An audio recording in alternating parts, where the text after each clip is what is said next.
गौतम बुद्ध सहित कथबार्ता भत्ता केशव चंद्र पाल सभापति विजु जनता दल खड़दीपुर ग्राम पंचायत जन जागरण सभा यह पूर्वतन मुख्यमंत्री श्रीयुत नवीन पट्टनायक आह्वान क्रमे आम पंचायत स्तर ए जनगणना सभा आयोजन कराई। यह लोकंर स्वार्थ लोकंर स्वार्थ यह सभा लोकंर हित पाई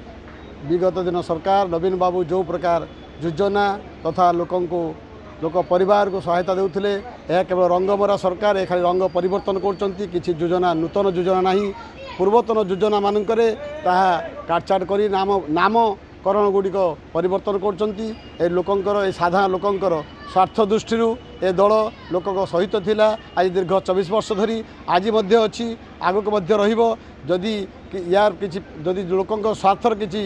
क्षति हुए ताहले आम पंचायत स्तर राज्य स्तर केन्द्र स्तर पर्यटन पहुँचबू यही आम जनजागरण सभा लोकंर साधारण लोकंर स्वार्थ दृष्टि पाई। जय जगन्नाथ सभी को नमस्कार। मु मंजूरानी बेहरा खड़दीपुर ग्राम पंचायत सरपंच तथा भोगराई पंचायत समिति पूर्वतन अध्यक्षा। आज जनजागरण सेवा आम जो सभा आयोजन करागला ये हूँ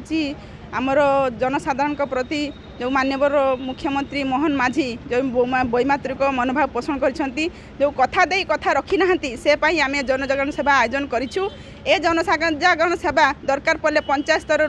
जिला स्तर को जिला स्तर राज्य स्तर को मध्य आमे राजरास्ता को ओह्लैबू कहीं जनसाधारण न्याय्य दाबी वयस्क बापा माँ को जो 3500 टंका लेखा भत्ता देबे तथा माँ मान को जो सुभद्रा योजन 50,000 टंका देबे बोली कही प्रतिश्रुति देइथिले बिजुली 3 यूनिट छाड़ करियो बोली जो प्रतिश्रुति देइथिले ताहा मिथ्या बोली प्रमाणित करछंती तापाई से निश्चित भाव में यार माने प्रमाण देबे जाजल्य मतामत देबे तापरे जाई आमे प्रतिवाद जागरण सभा बंद करी।